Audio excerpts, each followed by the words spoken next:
좋아요와 구독하기는 사랑입니다. 네, 안녕하십니까. 2020년 7월 11일 한발 앞서 소식을 전하는 고품격 부동산 토크쇼 부동산 별별 시사에 오신 여러분을 환영합니다. 와, 쇼킹이었어요 어제. 안녕하십니까. 네, 쇼킹. 완전 쇼킹이었는데 저는. 네. 네, 충격적인 일이 많았어요. 그러니까 말이에요. 네. 그래서 바쁘셨다고. 좀 막 너무 사실 좀 두통, 머리가 아팠어요. 네. 왜 머리가 아파요? 일단 저는 전날 박원순 시장님 그 실종 신고, 그다음에 뭐 결과적으로는 안 좋게 결과가 됐지만 그것도 너무 충격이었어요. 사실 새벽 3시까지 막 뉴스 이런 거 보고 그랬어요. 그래서 그거 발표하는 거 이런 거 다 보고 그리고 아이고 고인이 되신 거 확인하고 그리고 뭐 서울시를 이렇게 이끌어 가시는 방향이나 이런 측면에서는 뭐 동의할 수 없는 부분이 많았지만 뭐 이런 식으로 마무리가 되니까 너무 좀 충격이었어요. 그러니까 허망하다고 해야 되나 황망하다 그래야 되나 이 감정이 참 되게 애매한 그런 거였죠. 아무튼 그랬고 다음날 자고 일어났더니 뭐 그 전날부터 이제 계속 얘기가 있었지만 그렇죠. 예, 요새 막 이렇게 신경질적이라는 느낌이 되게 많았거든요. 뭐 무슨 대책도 나올 거다. 무슨 대책도 나올 거다. 뭐 의원들도 뭐 낼 거다. 막 저마다 막 무슨 입법 할 거다. 막 이러니까 신문지를 펴면 요새 신문지가 아니라 이제 이 인터넷으로. 예, 인터넷으로 부동산 기사들을 쭉 보면 짜증이 나는 거예요. 그러니까 언론도 신났어. 야, 누가 국회의원 누가 이 그지 같은 의견 이거 법안 발의했단다. 그러니까 막 계속 자극적인 거 하는 거지. 좀 있으면 뭐 집 2채 있으면 하나 뺏는단다. 누가 예를 들어서 법안 발의하면 그것도 또 막 좋다고 보도하고 그러면 이건 뭔 개 같은 소리야 하면서 이제 막 또 트래픽 늘어나고 할 거 아니에요. 막 그런 걸 이제 며칠 보다가 되게 스트레스였는데 갑자기 뜬금없이 박원순 시장님 그런 거 나왔고 그리고 이제 종합해서 이제 어제죠. 7월 10일 예, 이제 부동산 대책 발표한다 그랬잖아요. 그렇죠. 오전에 11시 반 정도에 뭐 엠바고도 없이 그냥 유튜브로 이제 바로 그냥 하겠다. 기자들한테도 뭐 그렇게 왔다고 하더라고요. 그래서 이제 그럼 11시 반에 저거 나오면 이제 가서 실시간 방송 틀어놓고 그거나 봐야겠다 이러고 있었죠. 근데 막상 이제 내용 보니까 몇 장 안 되는 거야. 그렇죠. 예, 그래서 안 됐죠. 별거 없나 보다 싶다가 이제 그래서 막 영상 실시간 방송을 준비하고 이렇게 슬슬 보다가 별거 없네 보다가 나중에 하다 보니까 이거는 장난 아니야. 네. 장난 아닌 부분들이 보여서 네. 뭐 이 악물고 냈다 뭐 이런 표현보다는 칼 들고 막 휘들고 있는 이 공포를 심어주기 위해서 너무 고생하셨구나. 고생이 아니야. 아무튼 공포를 주기 위해서 막 혼나고 오셨으니까. 결과적으로 보면 우리나라는 이제 국뽕에 차오를 만해. 우리 뭐 누구야 박지성 선수가 영국 프리미어 리그에서 축구 잘하면 역시 하면서 국뽕에 차오르고 뭐 또 최근에 누가 뭘 잘하면 김연아 선수 이런 국뽕 있잖아요. 우리나라는 이제 다시는 대한민국을 무시하지 마라 그런 나라가 되어버렸죠. 취득세? 싱가포르가 얼마 낸다고? 우리나라 취득세는 싱가포르 정도 내. 보유세 미국이 얼마 낸다고? 뭐 1%? 야, 걔네는 막 살 때 산 기준으로 1%잖아. 우리는 갖고 있는 거 내가 살 때 금액보다 10배가 올랐어도 나라가 생각하는 가격 기준으로 해서 6%네. 미국 저리 꺼져. 비교도 안 돼. 양도소득세? 전 세계 80% 양도소득세 내는 나라 어디 있나 봐라. 압도적인 1등이야. 다시는 한국을 무시하지 마. 세금 측면에서. 그냥 아주 그냥 주모 국뽕이고 완전 국뽕 한 사발 주소 이거 딱 돼버렸지. 어떻게 또 그렇게 가냐. 말이 안 되니까 하는 소리입니다. 이렇게까지 하면서 공포를 심어주기 위해 노력을 하셨는데 안타까운 거죠. 상황이. 그럼 뭐 혼나고 오셨는데 해야 되잖아요. 혼나면 해야 되는 게 맞아요? 나도 국민인데. 대통령께서 혼을 내면 이렇게 하라고 혼을 내신 거야? 나는 원치 않는 방향인데 뭐 저랑 비슷하게 생각하는 분들도 많이 있을 거 아니에요. 과연 이게 그런 표현 쓰잖아요. 요새 대중독재라는 표현을 쓰더라고요. 뭐 아니 일부 물론 이제 대통령이 되실 때에는 정권을 가져갈 때에는 그런 다수의 의견에 따라서 이렇게 간 거긴 하지만 모르겠습니다. 이제 그래도 된다라는 거 하에서 요번에 이제 국회에도 그렇게 갔으니까 하지만 계속 이렇게 강한 정책이 나올 거잖아요. 감수하고 받아들이고 이 안에서 나는 어떻게 살아야 되나 살 길을 계속 찾아야 되는 거잖아요. 뭐 어쩔 수 없다고 생각하는데 좀 너무 강한 거 아닌가. 결국 히틀러도 선거를 통해서 집권한 거 아니었어요? 그렇죠. 그 시절에 행해졌던 어떤 정책이나 이런 것들도 결국 지지하는 국민들이 있었잖아요. 근데 과한 면이 결국 나중에 와서 보니까 일종의 집단 광기처럼 뭐 이제 그렇게 간 부분이 없잖아 있는 거잖아요. 자, 그래서 22번째 부동산 대책, 70 부동산 대책을 중심으로 진행을 한번 해보겠는데요. 일단 시작하기에 앞서서 23번째 부동산 대책도 이미 예약이 되어 있는 상태로 시작해보도록 하겠습니다. 60번 채웠네. 자, 뭐 신문 기사가 별게 없어요. 지금 뭐 금요일날 발표가 되고 나서 뭐 시장 자체가 다들 어떻게 갈까에 대해서 촉각을 세우는 중에 토요일날 휴무라서 기자님들 다 쉬시나 봐요. 그 이후에 특별한 얘기들은 올라오고 있지 않습니다. 지금 부동산 쪽에 있는 사장님들은 엄청 바빠요. 지금 전화 문의 장난 아닙니다. 어떻게 해야 되냐? 이 대책 때문에 그렇죠. 궁금한 거지. 그래서 지금 이게 어떻게 되는 거냐, 뭐가 되는 거냐, 이런다는데 이게 사실이냐, 나는 어떻게 해야 되냐, 뭐 팔아야 되냐, 증여해야 되냐, 뭐 장난 아닙니다 지금. 그래서 지금도 방송 들어오기 전까지 부동산 계속 통화 중에 상담해 뭐 난리도 아니시더라고요. 근데 아직 뭐 확정되지 않은 애매한 부분들이 많아서 그렇죠. 소속 사실 입법 어떻게 될지들 봐야 될 부분이 많은데. 그렇죠. 그럼에도 불구하고 어쨌든 이렇게 하겠다라고 얘기했으니까 뭐 거기에 따라서 준비들 하셔야 되겠죠. 네. 자, 카페 반응은 어떻습니까? 일단 시작하기 앞서서 일단 전날 발표가 전날 7월 9일날 트래픽이 그날은 부동산 대책 있기 전날이잖아요. 근데 역대 최고치를 찍었어요. 그러니까 지난 12.16 대책 때 846만인가? 예, 그때 찍은 게 최고치였어요. 그리고 올해 6.17 대책 나올 때 한 816만? 810만 요 정도 찍었거든요. 그래서 야 전고점은 못 넘었다 이랬는데 어제 그러니까 그저께죠. 7월 9일날 7월 9일. 910만을 찍었어요. 그래서 야 이거 뭐 대책도 안 나왔는데 정고점을 찍네 그랬는데 이제 어제 대책이 나왔잖아요. 그렇죠. 어제는 1088만. 그래서 1000만을 일간 트래픽 1000만 뷰를 넘었습니다. 와 대단하네요. 최초로. 그만큼 시장에 관심이 집중되었다. 그러니까 어마어마하게 많이 들어와서 보고 물어보고 댓글 남기고 했고 하루에 댓글이 뭐 6, 7만 개 달렸던 것 같고요. 그리고 대단하네요. 결국 그게 부동산 사장님들 바꾼 거랑 똑같아요. 그러네. 나 어떻게 되냐 이거 남들한테 어떻게 돼요? 정보 확인했어요? 물어보고 이런 피드백 자금들이 엄청 많은 거죠. 그러니까. 그래서 이제 그렇게 보면서 난 어떻게 살아야 될까? 살 길을 살 방향을 찾는 이제 이런 댓글들 문의들도 많았고 또 어떻게 시장에 흘러갈 것이다. 또는 나는 어떻게 대응할 것이다. 이제 이런 것에 대해서 얘기를 하는 본인의 의견들. 이제 그런 분들의 글들도 많이 있었고 저도 뭐 좀 썼고 뭐 그래요. 그렇군요. 자, 그래서 70 대책 기준으로 해서 오늘 방송 진행 한번 해보도록 하겠습니다.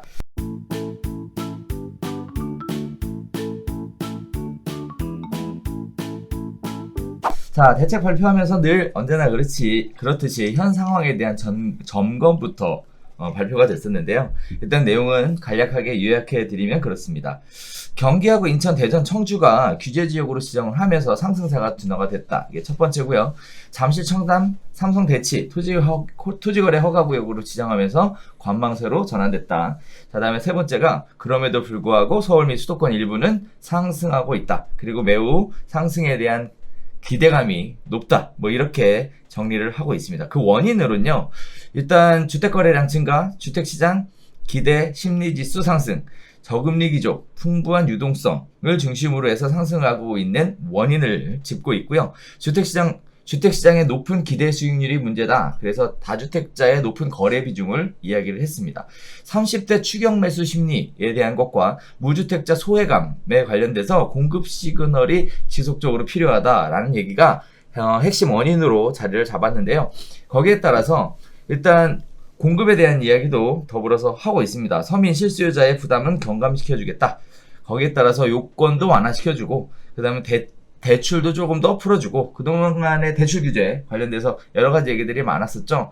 거기에 대한 부분들도 완화시켜주고 규제지역 지정 전 대출 규제를 적용하겠다라고 해서 만들어줬습니다. 자, 그리고 나서 실수요자를 위한 주택 공급에 대한 방향도 얘기가 있었는데 우리가 23번째 대책에 나올 거다라고 얘기할 수 있는 이유가 이 실수요자를 위한 주택 공급의 대책이 사실상 이런 식으로 가겠다라는 가이드라인만 있고요. 구체적인 내용은 없었습니다. 도심 공일 개발을 하겠다. 3기 신도시 용적률 상향하겠다. 도시 주변 유휴부지와 국가시설 부지 택지를 개발하겠다. 공공 재개발, 재건축 방식 사업식 규제를 완화시켜주겠다. 도심 내 공실, 상가 오피스를 활용하겠다. 이렇게 5가지의 주택 공급 방안에 대해서 큰 가이드라인을 발표를 했습니다. 자, 이제 거기에 따라서 발표된 정책에 대해 하나씩 살펴보겠는데 일단 첫 번째 소식입니다. 다주택자 종부세 중과세율 인상하겠다라는 내용인데요. 일단 개인과 법인 두 가지로 쪼개서 이야기를 하고 있습니다. 개인의 경우에는요, 3주택 이상의 경우 또 조정대상 지역 2주택 이상의 경우 현재는 복잡해요 지금. 어쨌든 중요한 게 0.6에서 1.2로 올라갔다라는 얘기가 가장 많이 나오고 있고요. 거기에 따라서 종부세가 크게 늘어날 것이다 이런 얘기들을 하고 있습니다. 좀 이따가 다시 나눠보도록 하겠고요.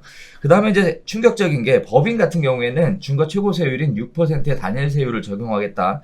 그 다음에 법인 주택분의 기본공제 적용을 배제하고 세부담 상한 적용도 배제하겠다. 그래서 결국 이 포커스는 개인의 다주택자하고 법인을 때려잡겠다. 이렇게 발표가 된 것 같아요. 그런데 이번 대책에서 빠진 게 뭐냐면요. 1주택자 종부세에 대해서는 변동이 없다라는 사실. 자, 그 다음에 3주택자 종부세율은 0.6에서 1.2%로 지금 2배가량 올랐고요. 과표가 94억을 초과하는 경우에는 3.2%, 6%로 이 역시 2배 정도 상승을 했습니다. 자, 다음에 또 가장 논란의 대상이 되었던 게 기본공제에 관련된 부분도 건드리지 않았어요. 그래서 변동 없이 적용이 됐고요. 적용 시기는 2021년 6월 1일부터 적용이 되겠죠.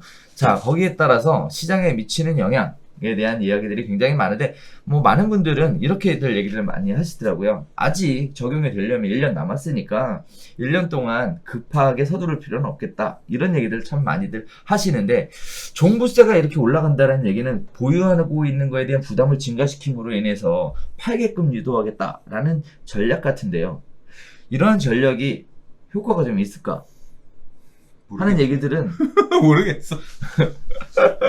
근데 이게 볼 수 없는 수준이에요. 그러니까 예를 들어 서울에 2주택이면 조정대상 지역 2주택이잖아요. 그렇죠. 요번에 규제 지역이 대폭 확대가 됐기 때문에 예를 들어 인천에 하나, 서울에 하나도 2주택이에요. 조정대 2주택. 그러면 세율이 종부세 세율. 그러니까 이 종부세라고 하는 게 갖고 있는 주택 가격을 더해서 이제 인별로 더해서 그렇죠. 이 더한 가격이 6억을 초과하게 되면 그거에 대해서 초과분에 대해서 내게 되는 게 종합부동산세거든요. 그렇죠. 근데 원래는 1주택자라고 하면 0.5%, 이제 0.5에서 2.7 사이에 근데 대부분의 경우는 1% 이하의 종부세를 내요.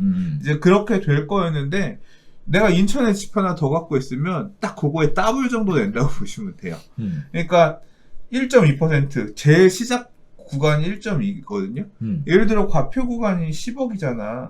그럼 1200 종부세 나오는 거예요. 예. 한 달에 100만 원씩 세금이야.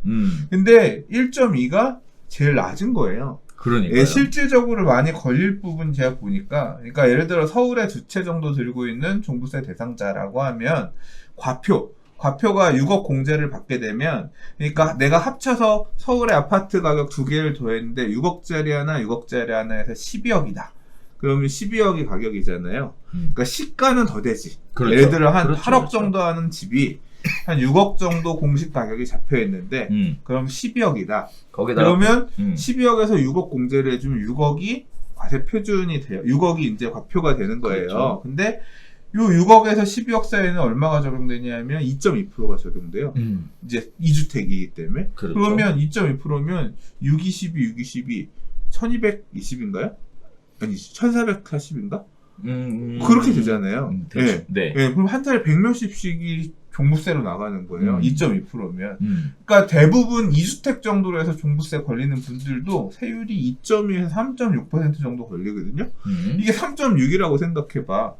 가액이 12억 초과니까 이거는 12억에 대해서 예를 들어서 이게 맞는다고 두들겨 맞는다고 보면 아니지 그렇죠? 그렇게 본다고 보면 뭐 3천 얼마잖아요.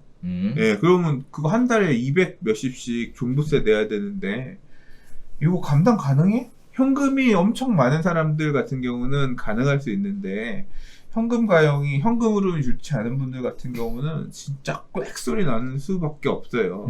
그러니까 이분들 얘기하시는 것도 지금 많이들 얘기하는 게 정권 끝나고 보자. 2년 정권 남았고 그러니까 그 이후에는 좀 뭔가 완화되는 가능성이 있잖아요. 만약에 정권 연장되면 그러면 그때 가서는 이거 안 바뀐다고 하면 실제로 2년은 어떻게든 있는 돈 없는 돈 짜내서 이거 내면서 버텨보지만 2년 뒤에 가서 야 도저히 나는 이제 올해도 이 종부세는 낼 돈이 없다 라고 하면 이제 그때 가서 이 대통령 누가 되느냐에 따라 내가 볼 때는 왜 또 정치 얘기야 또. 아니 그게 아니라 그러니까 매도인들 이거 지금 종부세 이 높아지는 종부세 세율을 내면서 버티는 분들이 인내심이 언제까지일 거냐. 그렇죠. 2년 플러스 알파라는 거예요. 그러니까 내년에 한번 내고 그 이듬해 바라보다가 판단을 하지 않을까. 그럼 매물이 실제 나오는 시점은 언제다? 이제 그 나올 거냐 들어갈 거냐 결정되는 시점은 아마도 내후년 2022년, 23년 이제 이 보유세 중과에 눌려서 가는 물량들은 그쯤 나올 것 같고요. 이번 대책에 따라서 제일 불행한 사람의 케이스가 예상되는 게 있는데, 그거는 좀 이따 우리 이 대책들 얘기가 다 나오면, 예, 그 다음에 이번 대책의 결론까지 해서 얘기를 할게요. 오, 좋습니다. 예. 자, 아무튼 그래서 이 종부세는 엄청 무섭다. 엄청 무섭고, 이게 매달 내야 된다는 거, 이거 사실 이번 상승장에서 집 사서 좀 돈 벌어보신 분들 종부세 안 내보신 분들 많을걸? 그렇죠. 실제로 왜냐하면 과표가 그렇죠. 안 높았기 때문에 종부세 안 내보신 분들 별로 무섭게 생각 안 하시는 분들 많이 계실 거예요. 근데 많이 못 느끼니까. 이거 만만치 않아. 무서워. 계속 내본 사람들은 안다고. 이게 무섭단 말이에요. 그래서 이게 팔고 싶어도 양도세 중과 때문에 못 팔잖아요. 그렇죠. 이번에 또 중과 세율도 또 건드렸잖아요. 뒤에서. 그렇죠. 이제 그래서 바로 할 이게 거죠. 네. 진짜 만만치 않거든. 그래서 불편한 어떤 그런 세금이 엄청나게 예상치보다 많이 늘었다. 자, 그리고 이제 법인을 아예 조져놨죠. 예, 원래 4% 단일세율 적용한다고 할 때도 6.17 때 꼭 놀랬는데, 그렇죠. 그리고 6억의 기본공제도 없앤다고 그랬으니까, 그냥 법인 보유하는 거는 기본공제가 없으니까 바로 종부세 똑 맞는 거잖아요. 그렇죠. 그러면 이게 세율이 근데 원래 4% 최대 세율인 4% 간다 그랬는데 6% 간다 그랬잖아요. 이건 죽으란 소리예요. 그러니까. 예, 뭐 6%. 근데 이게 제일 하나 변수가 제가 우리 별별 수다에서도 그런 얘기 했어요. 이게 선수들이 한 2, 3년 보고 있어요. 왜냐하면 올해 1,000만 원 냈으면 예를 들어 200% 상한 제한 있으면 내년에 2,000이고 그렇죠. 내후년에 4,000이고 이렇게 시간을 벌 수 있기 때문에 정부도 그 정도 시간을 좀 주려고 한 것 같다.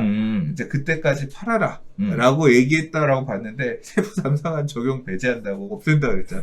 요것도 법을 바꿔서 없앤다고 하면 내년 6월 1일 10개 갖고 있고 그게 예를 들어서 10억이다.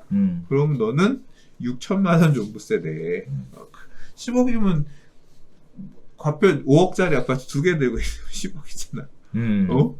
이제 그거 돈 현금으로 만들어서 내지 못하면 꼭 두들겨 맞는 거지. 그렇지. 법인 사업자 중에 이거 못 내는 사람, 팔지 못하는 사람, 이런 사람이 있으면 어떻게 돼요? 법인이 이제 마탱이 가는 거야. 그래서 이게 무섭다. 생각보다 엄청 세게 나왔고, 이거 막 댓글들 보면, 그런 것들 있어요. 쌤통이다, 이놈 새끼들. 보유세를 들고 있으면 냈어야지. 냈다니까? 뭘 안 내. 맨날 많이 냈지. 근데, 정석껏 올려야지 한꺼번에 올려도. 그러니까 그래서 지금 그런 부분들 상승 이게 현금 흐름이 소득이 내가 한 달 내가 얼마를 벌었는데 그거에 대해서 세금을 얼마 내라고 하면 번 돈 들고 있다가 그걸로 세금 내면 되는 거지만 보유세라고 하는 건 그게 아니잖아요. 내가 이 가격이 과표 가격 준에서 내가 버틸 수 있는 사람이 내가 사면서 내겠다라고 한 게 아니라 옆집이 그렇게 비싸게 팔렸다고 현금 흐름은 좋지 않은 나한테도 이거에 준해서 내라고 이렇게 강제하는 그런 건 거잖아요. 그렇죠. 그러니까 억울한 사람이 많이 있다니까. 가격이 올랐으니까 당연히 내야 되는 거 아니냐. 그럼 미국처럼 해주든가. 가격이 올라도 내가 살 때 금액 기준으로 해서 일정 퍼센트를 사게끔 해주든가. 또는 뭐 미국도 뭐 결국은 보면 그렇게 처음에 냈던 그 가격에서 뭐 이게 주마다 다르대요. 근데 결과적으로는 시가 기준 이런 것들을 만들어서 또 상향해 가면서 맞춰가는 그런 데들도 있다고 하더라고요. 근데 아무튼 여기에서 나와 있는 이 말 그대로 공포를 심어주기 위한 숫자들이잖아요. 이게 어떻게 보면 당장 적용되는 건 아니니까. 당장 아니 적용할 거야. 그러니까 더 사면 뒤졌어 니들은. 그러니까 위에다가 작두나를 이렇게 놓은 거예요. 모가지 내놓고 집 사라. 그러니까 그런 공포를 되게 심어주기 위한 그런 숫자들로 보인다. 세금으로. 옛날에는 그냥 가서 넌 깜빵 가서 죽어였으면 지금은 이렇게 돈으로 죽이게끔 세금으로 죽이게끔 했구나. 무섭다. 종부세가 처음 만들어질 때는 이제 세대별 합산이었는데 이게 위헌 판결이 돼서 인별 합산 형태로 바뀌었죠. 거기에 따라서 일단 많은 부분들이 완화가 되는 것으로 이렇게 느껴지게 됐습니다. 그 중에 하나가 뭐냐면 인별로 쪼개서 보유하고 있었던 케이스였고요. 이러한 부분들 때문에 사실 부부 공동명의 소유자가 굉장히 많이 늘어났었던 이런 일들이 있었는데, 자, 그럼에도 불구하고 이번에 대책이 발표가 됐으니까 지속적으로 보유하겠다라고 얘기하면 인별 분산, 즉 증여라는 제도를 선택을 해서 이렇게 쪼개서 나눠가지고 계시면 종부세에 대해서 뭐 세율도 좀 낮출 수 있고요. 또 더 나아가서는 안 낼 수도 있는 이런 얘기들이 많이 있어 왔어요. 근데 이제 문제는 미혼이거나 또는 결혼 안 하거나 하시는 분들 입장에서는 이제 증여가 사실상 불가능한 상황이라서 이제 이분들이 매도에 대한 생각을 할 거냐 아니면 이걸 계속 그냥 버틸 거냐 이런 생각을 해야 될 것 같은데, 그동안의 생각은 뭐였냐면요, 많은 분들이 세금 1200만 원 종부세 더 내는 것보다 가격 상승폭이 더 크니까 버텨, 그래서 보유하자, 뭐 이런 얘기가 굉장히 많았잖아요. 근데 이제 이렇게 돼버리면 굉장히 좀 어려워지지 않을까라는 생각도 들고, 또 하나는 개인으로 갖고 있다가 법인으로 갖고 있다 이런 식으로 쪼개서 갖고 있었는데 이것도 안 되는 거죠. 법인을 여러 개 만들어서 분산해볼까? 뭐라는 생각을. 법인 쪼개기에 대한 얘기를 하는 사람들도 있는데, 그러니까 법인, 주택 하나당 법인 하나씩 하면 되지 않냐. 근데 법인, 그것도 세금 많고, 사실 그렇게 큰 좋은 선택은 아닌 것 같아요. 법인 관리 어떻게 해? 그런데 법인도 세금 안 내는 거 아니잖아. 그렇죠, 되죠. 근데 문제는 단일 세율이라서 쪼개도 종부세 대상이 아닌 것들은 문제가 없겠지만 종부세 대상이 되는 건 어차피 다 단일세율 적용을 받는 거라서 이런 부분들에 대한 것도 기본 공제가 없잖아. 기본 공제가 없으니까. 그러니까. 자, 이런 부분들에 대한 것도 생각을 좀 해봐야 될 것 같아요. 뭐 종부세가 6억 초과를 해야 되니까. 네. 법인을 여러 개 하면 6억 초과 안 하면 근데 이거 안 되지 않아요? 나 아무리 생각해도 말이 안 되는 것 같아. 이거 맞아요? 뭐가요? 나는 지금 이번 대책을 보면서 느낀 게 국가가 유산 계급? 그러니까 국민을 빚쟁이로 만드는 제도야 이거는. 갑자기 이렇게 보유세를 급격하게 늘리면서 너는 이 돈을 내지 않으면 안 돼라고. 이게 형평성이 맞아야지. 주택은 이런데 이 정도 세율이 적용되는데 토지나 아니면 상가 건물이나 이런 경우 같은 경우는 이거에 준하는 세율이 안 적용되잖아. 그렇죠. 주식이나 그렇죠. 등등 똑같은 또 다른 누적 가처분 소득의 형태인 자산인데 너무 이건 형평이 어긋난, 이게 이렇게도 이게 아무리 이게 부동산 가격 안정화를 위해서 이게 면이 서는 그런 제도인가. 뭐 장기적으로 보면 전 그런 생각도 들더라고요. 이렇게 하면 종부세 내야 되니까 허리띠에 졸라 매야 될 거 아니에요. 그러면 지출을 줄여야 될 거 아니에요. 당장 내가 차 바꾸려다가 안 바꾸기로 했다니까요. 그러니까 고쳐 타기로 했어요. 이게 경기 침체로 가는 거 아닌가? 그러니까 우려는 있어요. 소비를 할 수 있을 돈을 세금으로 내야 되는 거야. 한 달에 예를 들어 1년에 막 언론에 보면 대치 음마파트 한 채랑 마포레미안 푸르주 한 채랑 갖고 있으면 올해는 뭐 2천 몇백인데 내년에는 뭐 6천 얼마 이렇게 늘어난다 써놨잖아. 자랑스럽게 써놨잖아. 그걸 정부도 홍보하고 싶은 거지. 공포를 심어주는 거야. 난 죽어. 말이 6천 얼마지. 연봉이에요, 연봉. 그렇죠. 한 부부 연봉을 그냥 세금으로 내야 되는 거야. 집 두 채 갖고 있는 게 죄가 된 것이. 그렇죠. 네. 그러니까 그만큼의 효용을 주냐고 그 집이. 가격 상승분 그냥 그러니까 그렇게 갖지 말고 팔아라. 이제 이런 논리로서 이렇게 제도를 세운 거지만 그걸 그렇게 들고 있는 소유자라고 하면 이제 거기에 진입하려고 거기에 그러니까 예를 들어 대치동이 그렇게 비싸졌으면 대치동의 임대주택 같은 경우는 얼마 이제 월세 내고 들어가 살아야 돼.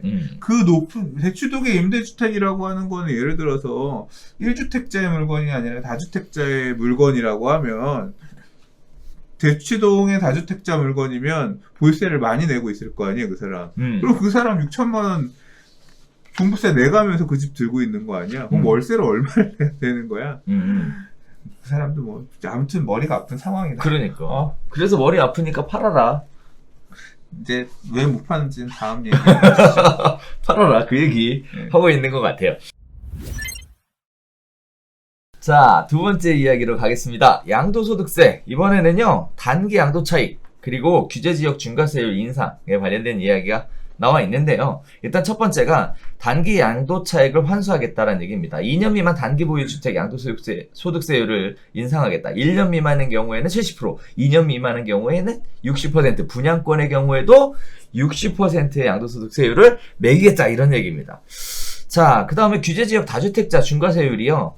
기본세율에다가 2주택자 10%였었죠. 근데 20%로 3주택자는 기본세율에다가 30%로 해서 다주택자가 규제지역에 집을 매도하는 경우에 양도소득세를 이렇게 올리겠다라는 얘기가 발표가 됐는데 여긴 또 재밌어요. 이런 얘기가 나와 있습니다. 사람들이 팔 수 있는 기회를 주기 위해서 적용 시기를 2021년 6월 1일부터로 하겠다라는 얘기가 발표가 됐는데요. 저는 개인적으로 좀 지켜보고 있는 것 중에 하나가 지난 중과배제, 장특공제 배제 관련된 얘기가 있었죠. 6월 30일까지 불과 얼마 전까지 적용이 됐었습니다.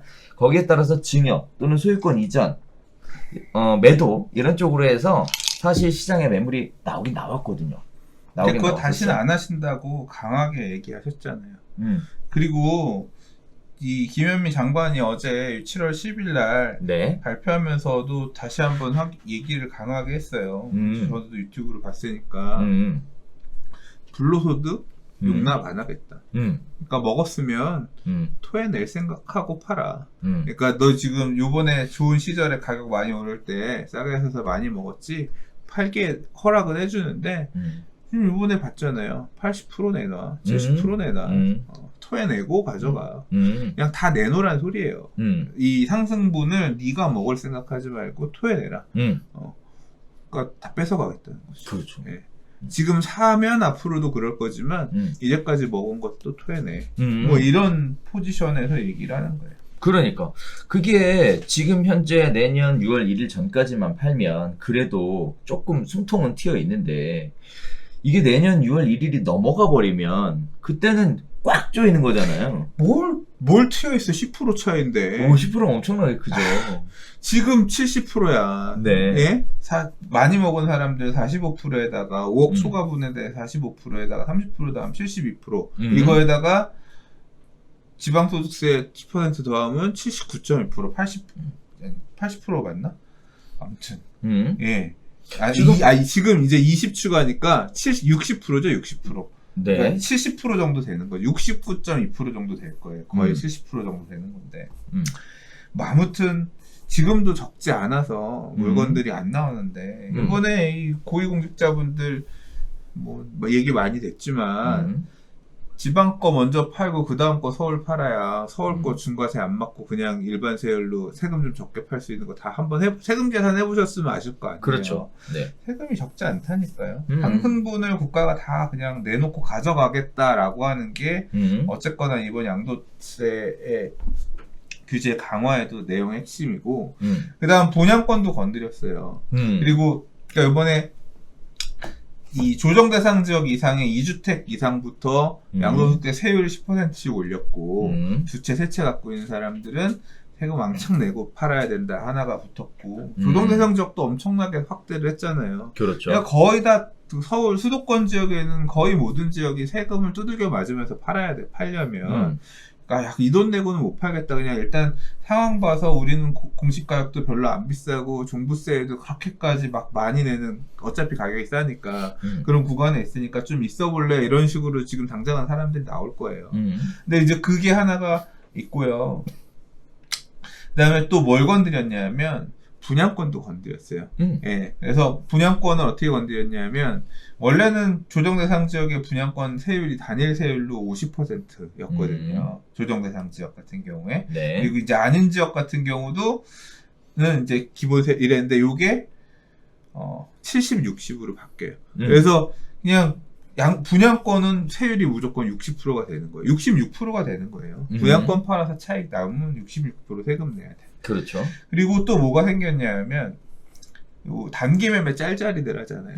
그러니까 경남에 버스 타고 가서 사서 내년에 1년 딱 묵혀 있다가 일반 세율로 팔아야지 이렇게 들어가는 거 막기 위해서 그렇죠. 단기 매매 양도소득세 세율이 70, 1년 미만 70, 2년 미만 60, 예, 2년 지나면 일반 세율. 이렇게 또 요게 추가가 됐어요. 그러니까 그런 2년 안에 1년 딱 들고 가서 치고 빠지는 이런 갭 투자 짤짤이 하지 말아라. 요렇게 해서 요것도 넣어놨는데 이제 이런 데들은 이제 2년 묶어놓는 형태로 계속 할 사람들은 또 가서 할 수는 있겠지만 아무튼 이런 부분들이 조금 생겼죠. 근데 전체적으로 양도소득세, 그러니까 내가 팔 때 발생한 차익에 대해서 국가에다가 환수해야 되는 세금 비중이 엄청나게 커졌기 때문에 파는 것들을 그러니까 말씀하신 것처럼 그냥 지금 정해진 세율대로 50%라도 60%만 내고 팔겠다. 또는 뭐 안 된 데 같은 경우는 뭐 그 전에 팔겠다. 요 빠져나간 사람도 있을 거예요. 빠져나갈 수 있는 물건 형태에 따라서 이제 이런 사람들은 바뀌기 전에 이거는 뭐 내년이 아니라 개정 요번에 7월 달에 하면 시행 시점이 나올 거기 때문에 네. 빨리 지금 액션을 취해야 될 것 같은데. 뭐 6월 1일부터 적용하겠다고 했으니까. 이게요? 시기를. 아 이것도? 그래서 지금 여기 보면 네. 조금 자세하게 들여다보면 일단 저는 개인적으로 그런 것 같아요. 일단 기타 지역 같은 경우에 기본세율 분양권을 대상으로 기타 지역 같은 경우 규제 지역이 아니었던 경우 기본세율 적용하다가 60% 적용으로 바뀌었죠. 자, 다음에 또 하나가 뭐냐면 입주권 같은 경우에 2년 이상 보유하게 되는 경우 기본세율이었어요. 그런데 이번에 이 부분에 대해서는 건드리지 않았어요. 그럼 다시 얘기하면 입주권 같은 경우에는 기본세율이 2년 이상 보유하게 되면 지속적으로 적용이 된다는 얘기거든요. 그러니까 입주권에 대한 중과는 아직 지금 적용은 안 됐어요. 그렇죠. 이런 부분들이 약간 좀 차이를 보이고 있다. 이렇게 생각하시면 될 것 같아요. 주택을 건드린 거예요, 주택. 그렇죠. 반면에 2년 이내에 주택의 입주권을 갖고 있는 경우에는 기존에는 기본세율이었다가 이번에 60%로 늘어난 거기 때문에 사실 2년 미만 단기 보유를 하겠다라는 생각으로는 뭐 아무것도 생각하지 마라. 이렇게 정리해보면 깔끔할 것 같아요. 자, 반면에 2년 이상 보유하게 되는 경우에는 그래도 주택이나 입주권의 경우에 한해서는 양도소득세율에 대해서 기본세율 적용된다라는 차이점을 가지고 있으니까 이런 부분들 생각해 보시면 나름대로 나는 어떻게 선택해야 될까에 대한 기준이 좀 만들어지지 않을까라는 생각이 좀 들어요.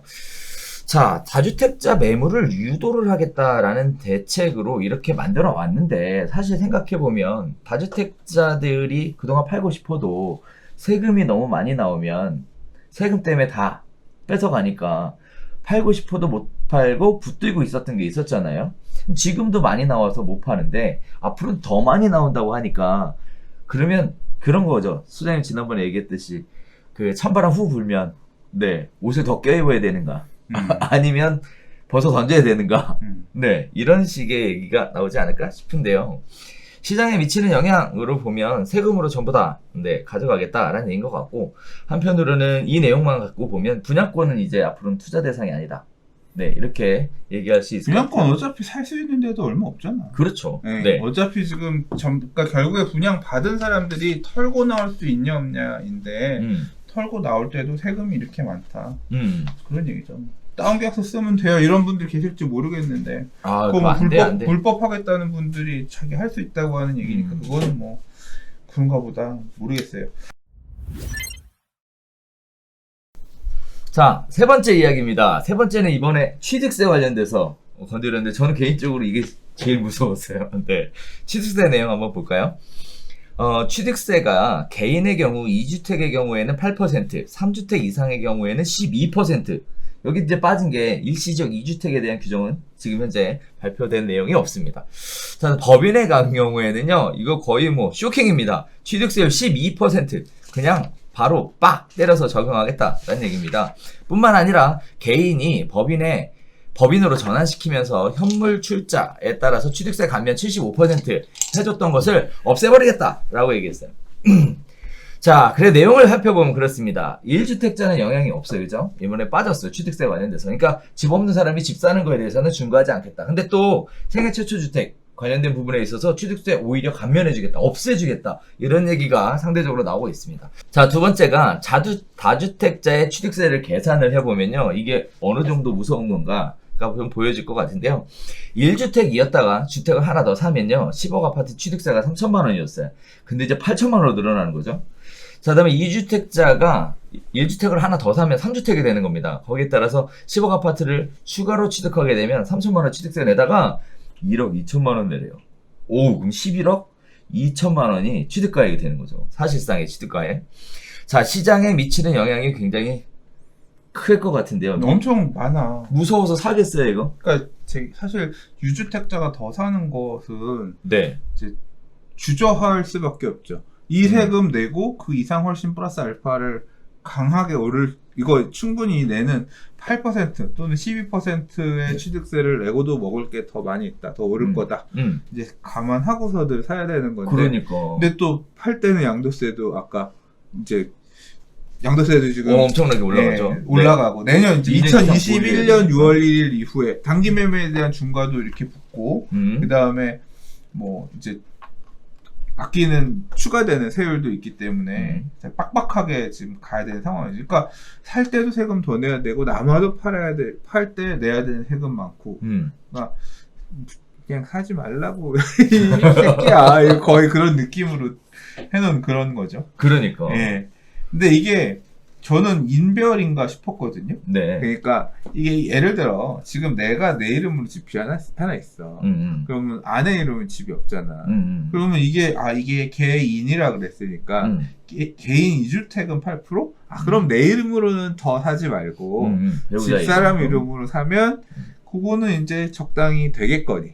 뭐 그렇게 되면 가족 4명이면 4인이네. 4개 살 물론 이제 자금 출처가 문제지만 그렇게 생각을 했는데요. 네. 제가 이거 물어봤어요. 혹시 이게 인별인가요? 세대별인가요? 막 댓글도 많이 물어보고 해서 법무사님한테 물어봤어요. 전화했더니 지금 이미 사실 4주택부터 바뀌어서 12, 16 그 대책에 따라 바뀌어서 4주택 이상 살 때는 1에서 3%에 대한 감면이 적용 안 되고 4% 4.1에서 4.4에서 4.6 사이에 지금 세율 나가잖아요. 맞아요. 그래서 요거를 물어봤더니 세대 기준이래요. 이미. 그러니까 4주택 내 이름으로 3개 있고 집사람 이름으로 하나 사면 4% 세율을 냈었는데 그러니까 이게 그걸 카운트를 세대 기준으로 카운트한대요. 그래서 취득세 낼 때 요 그 가족관계증명서 서류를 본다는 거예요.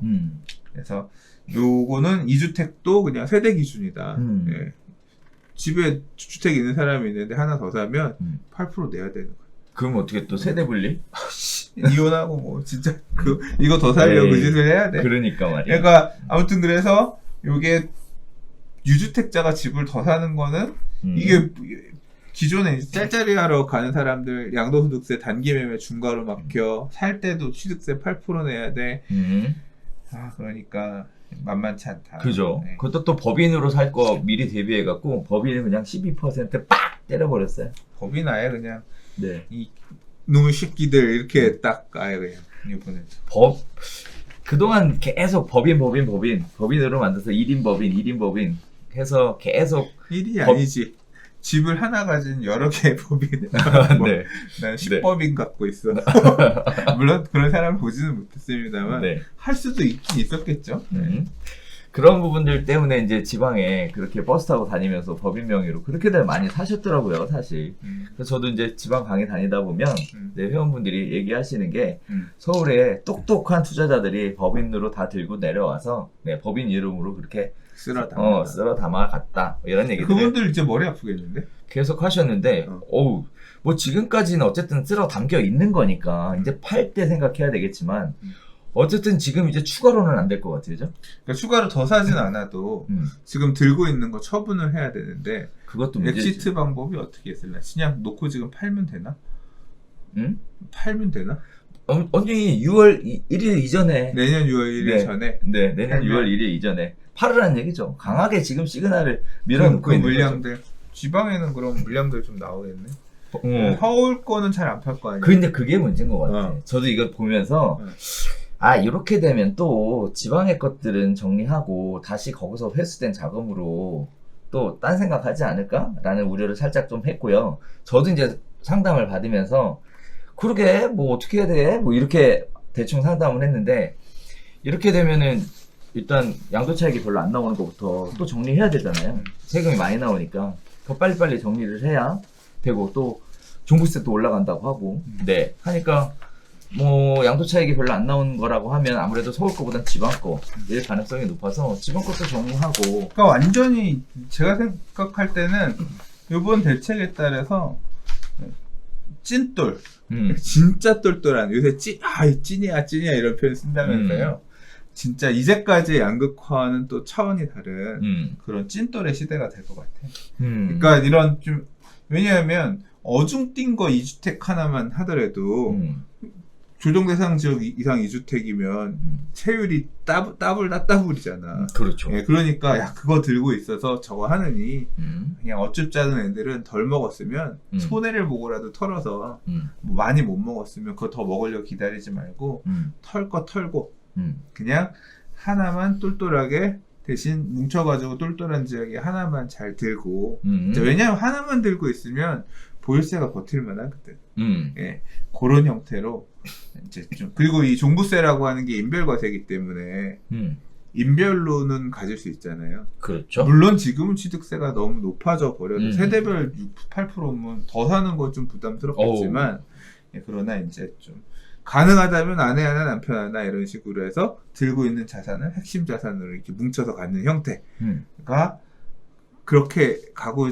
좀 쭉정이들 자기가 들고 있는 물건들 중에 쭉정이들은 예를 들어 강남이랑 강북 들고 있으면 강남 하나 정도만 들고 강북은 그냥 던지고 만약에 정리를 해야 된다고 하면 내가 강북 핵심 지역이 하나 있고 강북에 사이드 하나 있으면 강북의 사이드는 못 버티겠으면 가급적 던지고 강북에 똘똘이 하나 갖고 있고 강북에 쭉정이 하나랑 어디 수도권에 뭘 들고 있으면 수도권을 버리고 이 쭉정이를 하나 핵심 이 서울에 있는 것들을 가져가고 뭐 이런 식으로 자산 이 포트폴리오 구성을 변경해 가면서 이제 거기에 소외된 애들은 이제 안 되겠지. 이게 점차 이렇게 버려지고 가져갈 사람이 없어지는.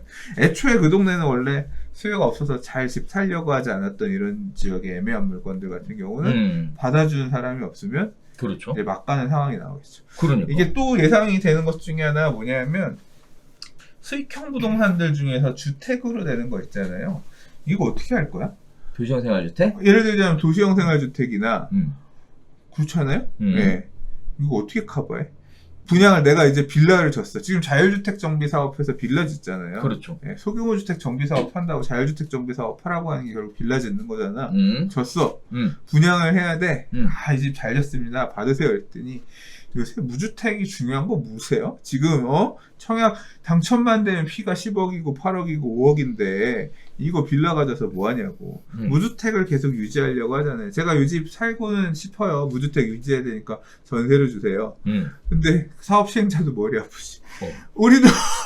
우리도 이거 보유세 많이 나와서 못 팔고 갖고 있으면 물론 이제 그것도 아마 뭐 이렇게 미분양 이런 주택들 같은 경우는 임대사업자도 보면 아까 법인이 뭐 이 임대사업자도 중과가 적용되고 하는 게 매입형은 되는데 신축해서 임대사업자 하는 거 뭐 이런 건 또 혜택을 준다 이런 그러니까 약간 임대사업자도 약간 조금 이 종부세 내는 게 약간 차별화되는 걸로 알고 있는데 뭐 그런 게 있을지 모르겠지만 어쨌거나 지어서 팔아야 되는데 사업자들도 되게 머리가 아픈 거예요.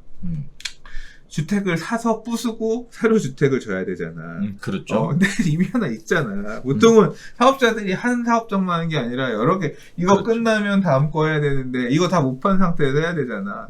살 때 8% 12% 두들겨 맞는 거야. 그렇죠. 그러니까 이거 빌라 지는 사람들도 지금 막 죽으려고 하는 거고 분양을 하려고 하더라도 도시형생활주택이랑 빌라 분양해야 되는데 저 이거 사면 취득세 이 무주택자는 안 살려고 잘 안 살려고 할 거고 왜냐하면 무주택의 가치가 그만큼 크니까 청약통장 3기 신도시 이런 거 받아 먹으려면 무주택 유지해야 되는데 그럼 대출도 막히고 뭣도 하고 하니까 가급적 빌라 안 살 거고 그럼 결국 이런 빌라라든가 말 그대로 좀 소위 말해서 인기가 좀 덜한 물건들이잖아요. 그러니까 이거 어떻게 보면 저소득층이 실제 거주할 수 있을 만한 민간주택들이잖아.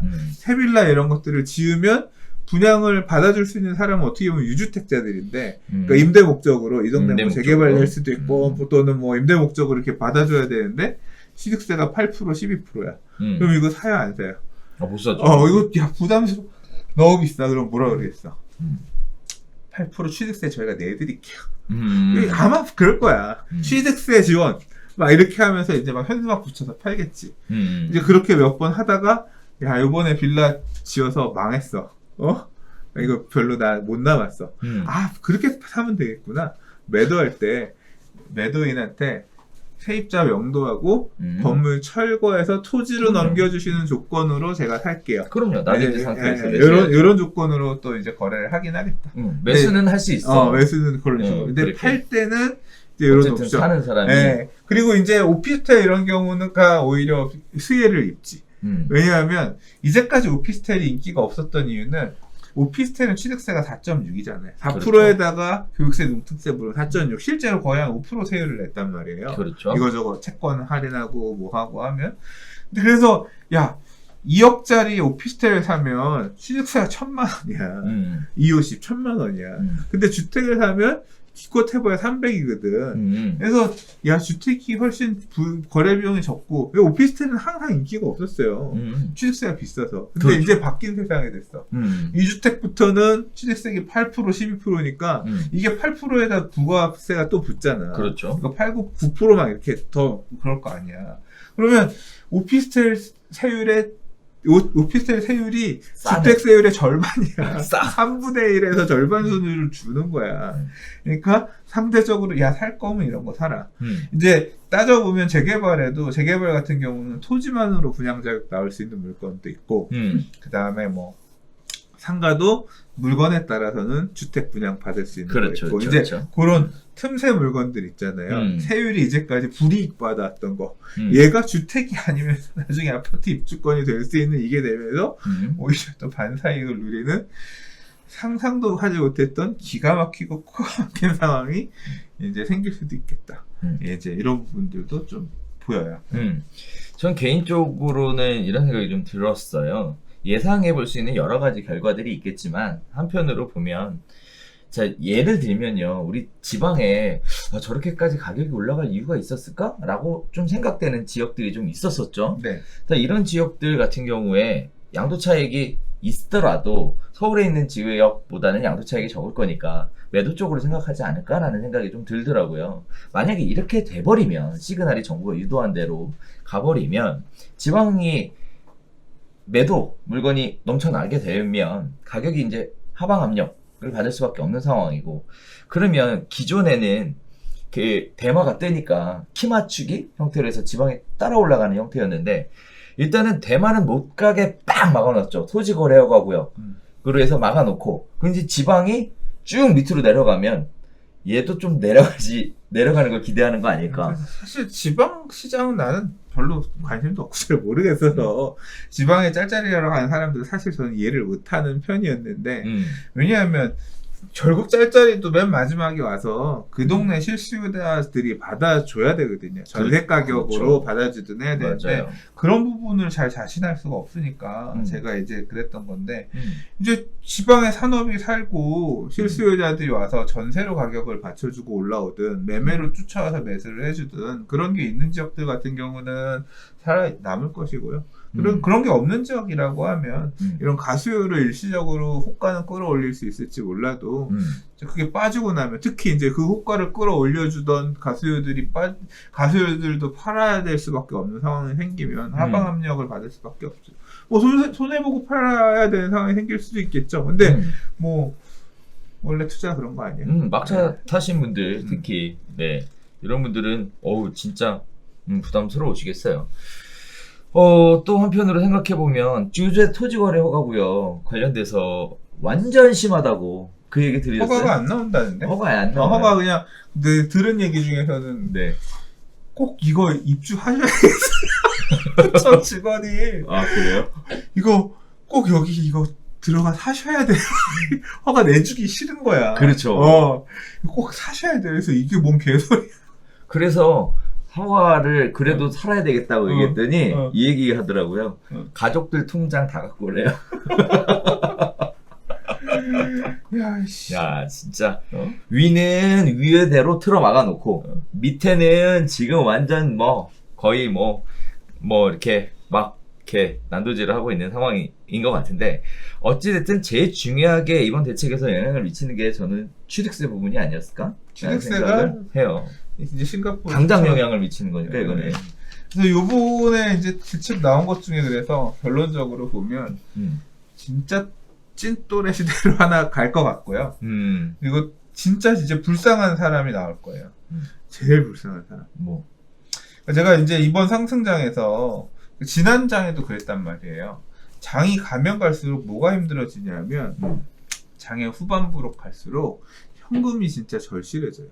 대출을 쓰고 싶어도 빌려주질 않아. 대출이 막혀서 돈을 옛날에는 돈이 흔했는데 대출을 받고 싶어도 대출이 더 나오지 않아서 이런저런 규제로 당길 수 있는 자금은 되게 제한되어 있는데 내야 될 부담은 늘어나요. 보유세 부담은 이렇게까지 높아질 줄 몰랐지만 계속 예상치보다 더 많이 지속적으로 내야 되는 부담이 생기거든요.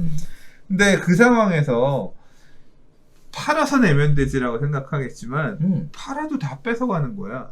그러면 뭐냐면 자산은 많은데 이걸 팔면 내 손에 쥐어지는 돈은 빠는 것이. 근데 매년 내야 되는 보유세는 되게 많은 거야. 자, 이게 어떻게든 되겠지가 아니라 그래서 생각하셨던 게 있잖아. 뭐? 왜? 전세 보증금 올려서 네. 거기서 받은 돈으로 네. 보유세를 납부하겠다. 전세보증금도 그게 내 뜻대로 올릴 수 있는 게 아니잖아. 시장이 전세 가격이 올라주거나 그런 게 받쳐져야지 올릴 수 있는 거잖아요. 그건 그렇죠. 사실 어떻게 보면 변수인 거예요. 해피하게 올라주면 해피한 건데 막 집을 너무 많이 줘가지고 전세 가격이 되게 안정화됐어. 그러면 못 올리는 거야. 그래서 그건 사실 그것만 너무 바라보면서 이 자금 운용 계획을 세우면 안 되지. 그러니까 현금 흐름이 졸라 중요해. 현금 흐름이 진짜 중요해. 상승장의 하방기로 갈수록 중요한데 중요하다고 계속 생각했어요. 근데 역시나 이렇게 되잖아요. 이제 이 정도까지 될지 모르겠지만 지금 이제 요번 앞으로 나올 시나리오 중에 제일 불행한 사람들, 제일 불쌍한 시나리오가 이거예요. 종부세를 내라고 했는데 내가 아끼고 안 쓰고 막 이래서 어떻게든 내려고 버텼는데 못 냈어. 그럼 어떻게 돼요? 뺏어가요. 국세 체납이잖아. 그렇죠. 압류해지. 그럼요. 압류할 거 아니야. 네. 그러면 압류해서 내라고 싫어, 이거 싫어. 하다가 네. 못 내는 보다 뭐 하겠어. 공매 넘기겠지. 그러니까. 네, 공매 넘기면 그 공매집 뺏길 거 아니야. 뺏기죠. 공매로 사는 사람들이 사갈 거 아니야. 뭐 시가보다 싸게 사가겠지. 그렇죠. 그러면 공매로 사가는 사람이 가장 집 뺏겼잖아. 그럼 끝이야? 아니지. 양도세 내야지. 양도세 얼마? 70% 80% 다주택자 세금 내야지. 중과. 그러니까 보유세를 뺏기다가 공매당해서 집 뺏기는데 세금으로 7, 80%또 뜯어가. 그럼 이거 어디 가서 이게 국가가 제도를 바꿔서 집을 뺏어가는 게 내일부터 너 집 내놔 이게 아니라니까. 이렇게 뺏어가면 뺏어가는 거예요. 네. 그렇게 지금 제도를 만들었어. 그래서 이렇게 뺏기는 사람들이 앞으로 나올 거예요. 언제? 내년 이후. 그러니까 내년에 종부세 부과하면 적절하게 엑시트하려고 했다 못한 사람들, 이런 사람들 중에서 공매 압류되는 사람들 나올 거고, 공매 처분 결과 나오면 2022년 2023년에는 이게 사회적 이슈가 되겠죠. 이슈가 될 거예요. 근데 당장도 뭐 그런 것들이 싫어서 팔고 싶어서 매물을 내놓다 하더라도 살 수 있는 수요가 굉장히 제한되는 거 아니에요? 취득세가 이렇게 유율이 올라가 버리니까. 거래가 매수자들 제한적으로 접근할 수밖에 없죠. 그러니까요. 그래서 사실 개인적으로 보면 팔고 싶어도 못 파는 시장이 다음 주에 열리지 않을까? 그러니까 결론은 나는 살아남아요. 니들은 힘들어도 나는 살아남아야 되는 거야. 그러니까 각자 도생이 그래서 나온 말이고, 나는 어쨌거나 최대한 보유세 버틸 수 있을 만큼 깔고, 이 보유세를 버틸 수 있을 만큼 깐다는 게 엄청나게 힘든 삶을 살아야 된다는 거예요. 쓰고 싶은 거 못 쓰면서 아끼면서 살면서 이렇게 해서 버텨야 된다는 거기 때문에. 지난 텀에 우리가 그런 것 때문에 부담을 실질적으로 느껴봐서 뭔가 공격적인 이런 거에서 한 발 거리가 떨어져 있잖아요. 그렇죠. 그렇죠. 그러니까 지난 텀에는 뭐가 그걸 했냐면 이자가 그렇게 했어요. 지난 텀에는 이자가 7%대 후반, 막 지금 저축은행은 12%도 나왔었고요. 그 당시에 막 미쳐서 돌아갈 때는 막 집값이 2배 막 오르니까 12% 금리도 막 사람들 쓰고 그랬어요. 집 산다고. 근데 이제 그 당시에 막 새마을금고 이런 게 내서 공격적으로 농협 단위 농협에서 공격적으로 대출하는 거 이런 것들 막 8.5% 이랬거든요. 1금융권 금리가 7%대 갔었고, 지금으로 상상할 수 없죠.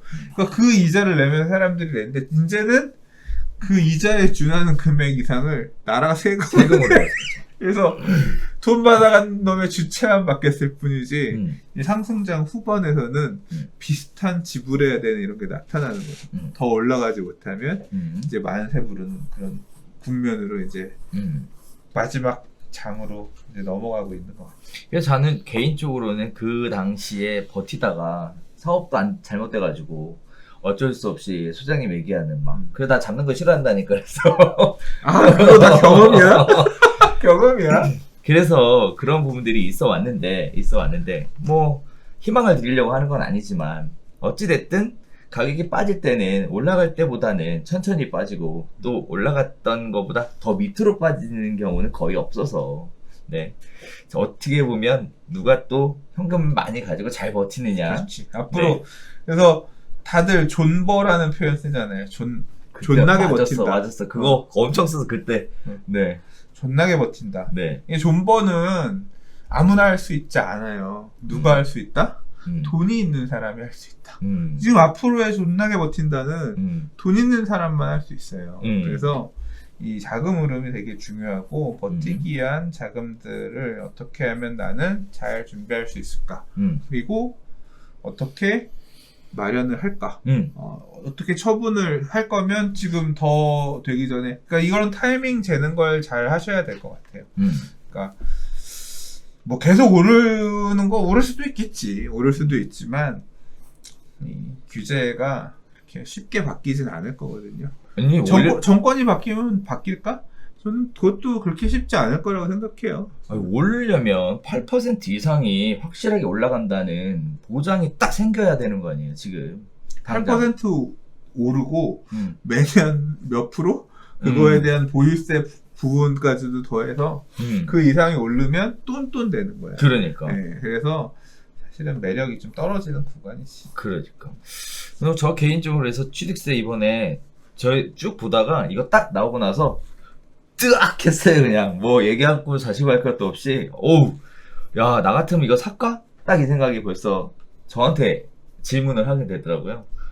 오우 안 그래도 이제 그런 옛날의 경험들이 있어서 보수적으로 생각하고 보수적으로 접근하고 있는 상황에 사실 저도 쫄보고 대표님도 쫄보에 쫄보.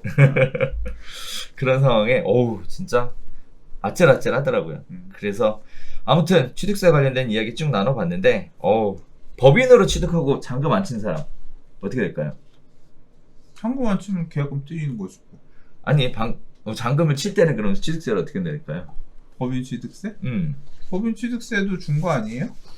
여기 어, 있잖아. 12%잖아. 12%. 그렇죠. 12%죠. 그런데 일단은 계약 시점 기준으로 그거는 그러니까 지난번에도 이렇게 바뀌고 이런 것들이 있을 때에는 법이 바뀌기 전에 행위를 한 것들은 입증을 할 수 있는 것들은 구제들을 해줬기 때문에 그런 부분은 뭐 크게 문제 안 될 것 같고요. 그러니까 뭐 지금 분양권 사놓으신 분들, 분양받으신 분들 입주할 때 나 2주택인데 중과되냐 이런 것들은 다 구제해주지 않을까 싶어요. 그러니까 요 대책 710 대책 이후에 새로 신규 주택을 사거나 이런 분들 좀 걸릴 것 같고. 그렇죠. 그리고 또 하나 놓치지 말아야 될 부분이 뭐가 있냐면요. 기자가 그런 질문을 했어요. 우회 증여, 그러니까 종부세, 보유세라든가 이런 거 회피하기 위해서 집을 팔기보다는 가족들이나 이렇게 증여하는 이런 것들 많이 있다고 했는데 이거는 냅둘 거냐? 그랬더니 이제 증여도 맞춤 대책을 준비하고 있다 이런 얘기 했거든요. 그거는 보도 자료에는 없고 직접 그렇게 그 얘기를 하셨었거든요. 그러니까 증여세 대책도 나온다는 얘기입니다. 그래서 나온다는 얘기네 진짜. 예, 그래서 지금 보시면 세대 기준으로 해서 증여세가 지금 아까도 그러니까 승계 취득이라고 하거든요. 이거를. 그러니까 누가 갖고 있던 물건, 권리 있는 물건을 승계해서 받는 승계 취득에 대한 세율이 8%, 10% 이렇게 올라가는 거예요.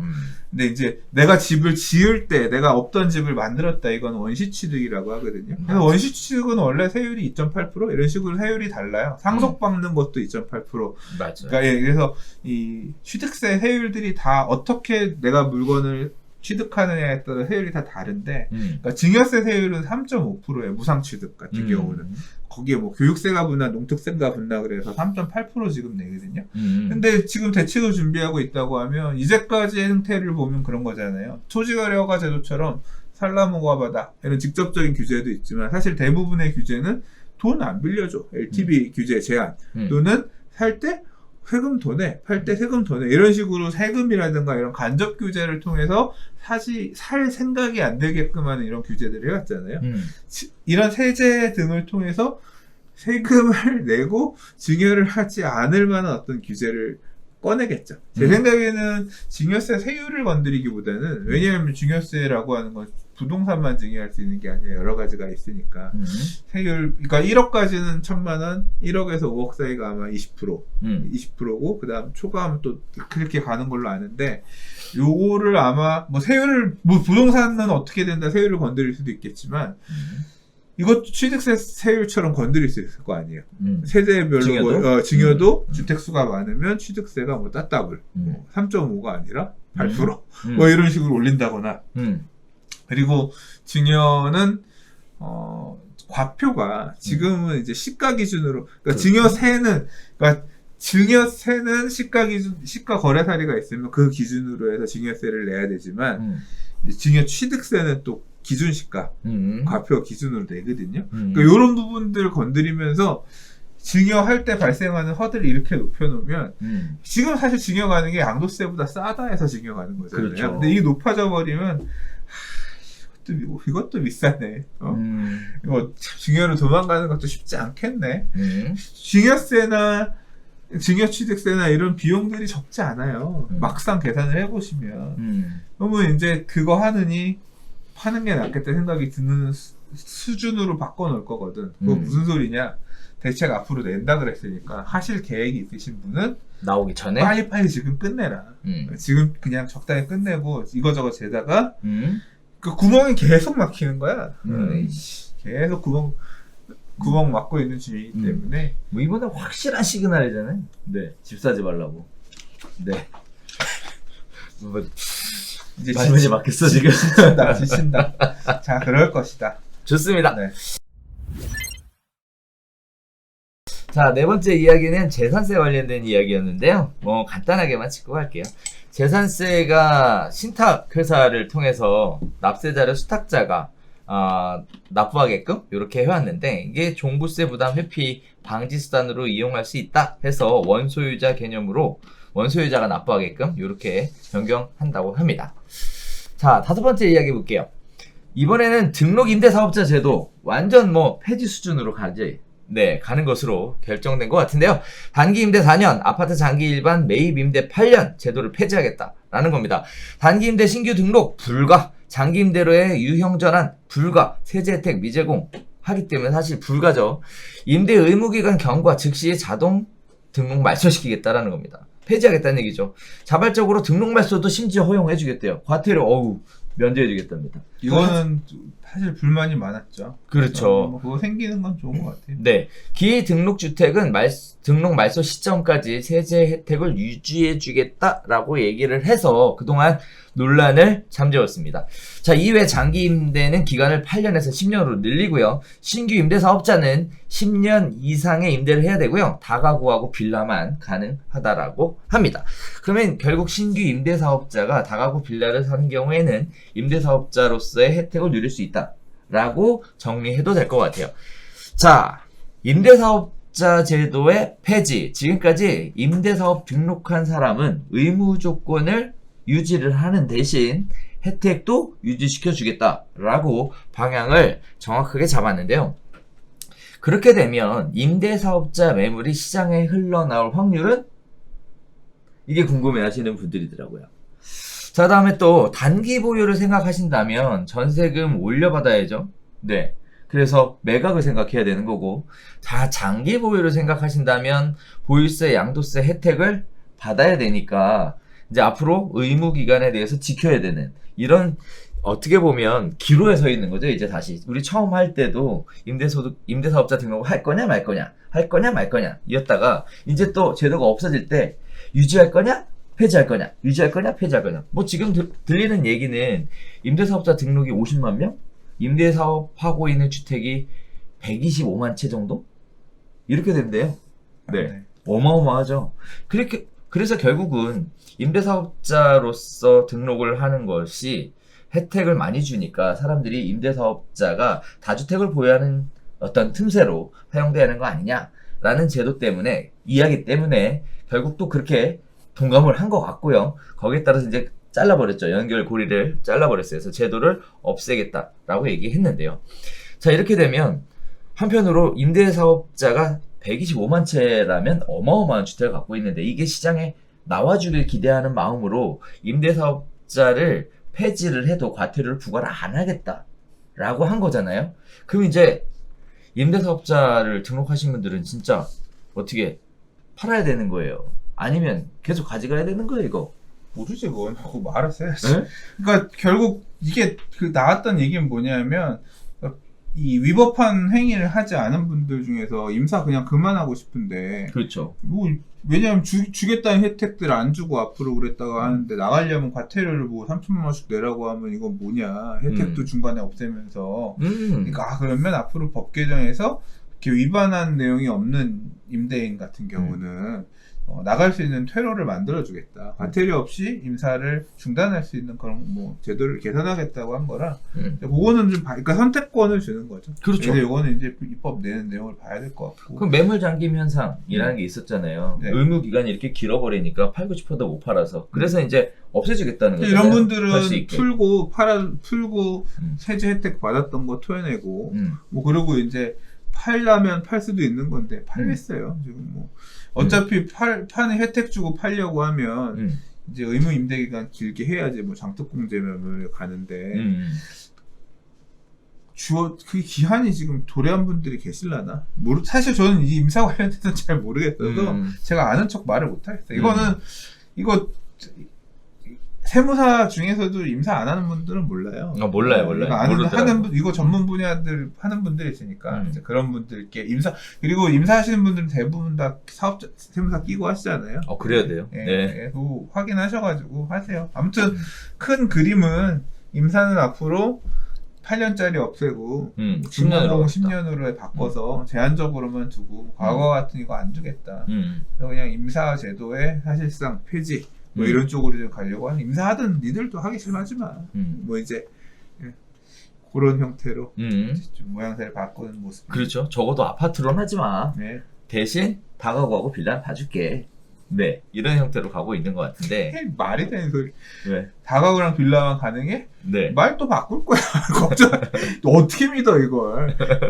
이제 또 재개발, 재건축 뭐 활성화된다. 뭐 또는 뭐 어떤 이유에 따라서 이쪽 틈새가 여기 남아 있는 거다. 수요층들이 막 여기 가서 사. 물론 2주택 중과 때문에 사진 않겠지만 어쨌거나 상황이 바뀌면 또 이것도 또 다시 바뀔 수 있죠. 그래서. 네네. 자, 고민들이 깊어질 것 같습니다. 네. 자, 단기 보유를 생각을 하고 임사 이번에 접고 그 전세금 이번에 올려받으면서 뭐 어차피 임대차 3법 관련된 얘기가 나올 거라 전세금 이번에 올려받고 거기에 따라서 매각 쪽으로 가닥을 잡을 건지 아니면 어차피 등록되어 있는 거 혜택 남아있을 때 끝까지 혜택 보자. 그래서 보유세 혜택, 그 다음에 양도세 혜택 남아있잖아요. 끝까지 혜택 보자. 그래서 장기 보유로 그러니까 가닥을 잡을 길게 건지. 오히려 묶은 분들은 그냥 임대 안 올리고 일단 8년 10년 기다려 맞춰서 그때 가서 8년 10년 뒤에 어떻게 바뀔지 어떻게 알아. 그러니까 정책 기조나 아니면 지금도 부동산 가격이 급등하고 너무 불안하니까 이 지금 임사 개새끼 이런 소리가 나오는 거지. 시장이 또 안 좋아지고 그러면 또 시장의 평가는 또 달라질 수 있잖아요. 조금 혜택 주어져 있는 상황에서는 좀 기존의 혜택 보고 있는 분들은 막 그렇게 억지로 풀지 않아도 되지 않을까. 근데 이제 저는 궁금한 게 뭐냐면 보유세 관련돼서 종부세 관련돼서 세율 좀 깎아줬잖아요. 네. 근데 이게 과연 3주택 이상의 경우 종부세 세율 올리잖아요. 근데 이거 그 장기 임대에 있는 사람들은 종부세 혜택 계속 가는 거 아니야? 그러니까 근데 그 부분이 진짜 옛날 그 수준대로 계속 가는 건지 아니면 이분들의 그 종부세 관련된 것도 영향을 받는 건지 요건 좀 따져봐야 될 것 같더라고요. 합산 배제 되는 거 아니야? 그러니까 따져봐야 될 것 같더라고요. 네. 자, 이런 부분들에 따라서 좀 계산들을 좀 진짜 장기적인 관점에서 계산을 좀 해야 될 것 같다라는 생각이 들었습니다. 자, 임산 잘 모르니까 넘어가겠습니다. 자, 6번째 이야기로 가볼게요. 세법 개정이 7월달에 임시국회 통과를 목표로 한대요. 지금 뭐 정부에서도 그렇고 그 다음에 당에서도 그렇고 뭐 난리들이 났습니다. 임대차 3법에 대한 것도 추진도 조속하게 이번에 같이 밀어붙일 그럴 계획인 것 같아요. 뿐만 아니라 간주임대료 관련된 부분도 사실 이번에 전혀 언급이 안 됐었는데 이거 하겠다고 얘기가 나왔던 부분이라 개인적인 생각으로는 이 부분에 대한 것까지 같이 그냥 통으로 밀고 가지 않을까. 즉 보유세 부담 플러스 소득세 부담까지 이렇게 나오지 않을까라는 얘기가 예상이 되고 있는데요.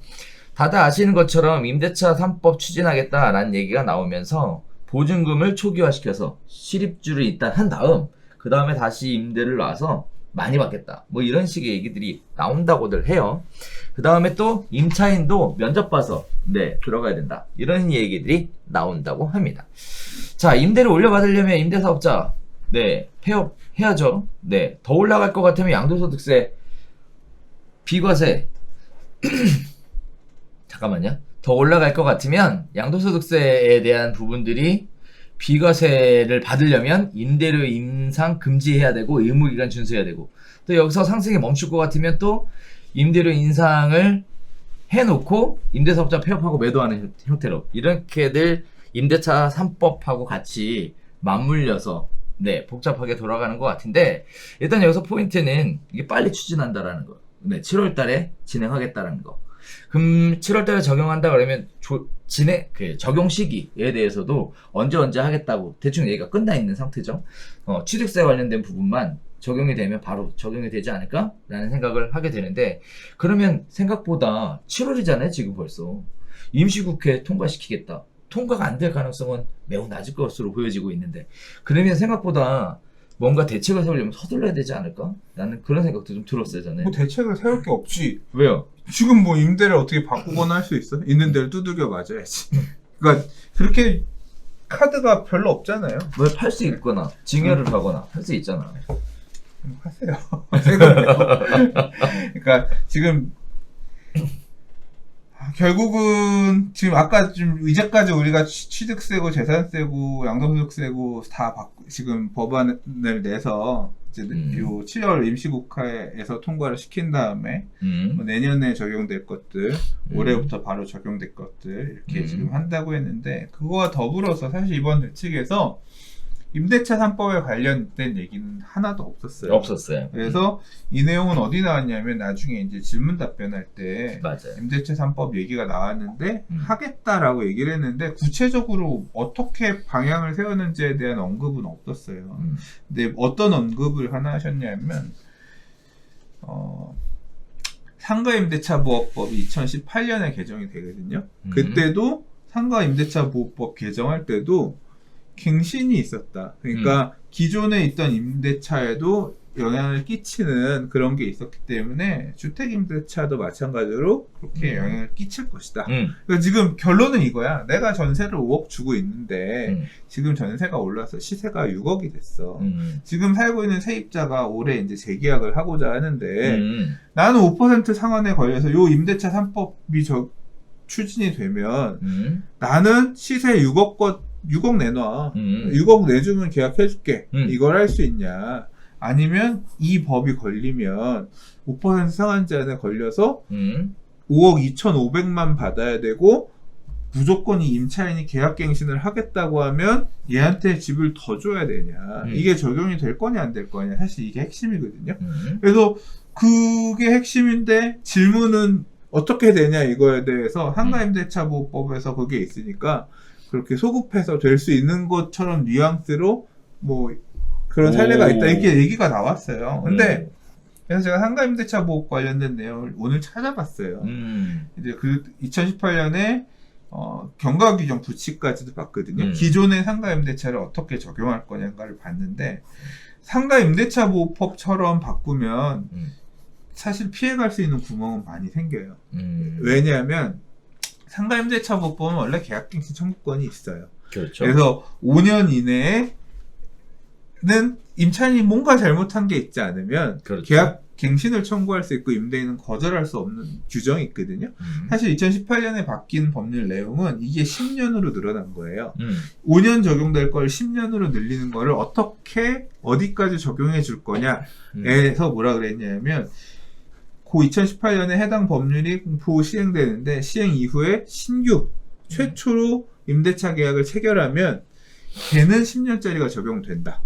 그리고 그게 하나가 있었고요. 또 하나는 뭐냐면 그 이후에 갱신이 되는 임대차가 있다고 하면 갱신되는 임대차도 10년 적용이 다 된다. 이렇게 됐어요. 이게 뭐냐면 내가 전체 1년씩 계약을 하고 있는데 이 집에 지금 3년째 내가 썼어요. 4년째 계약을 해야 돼.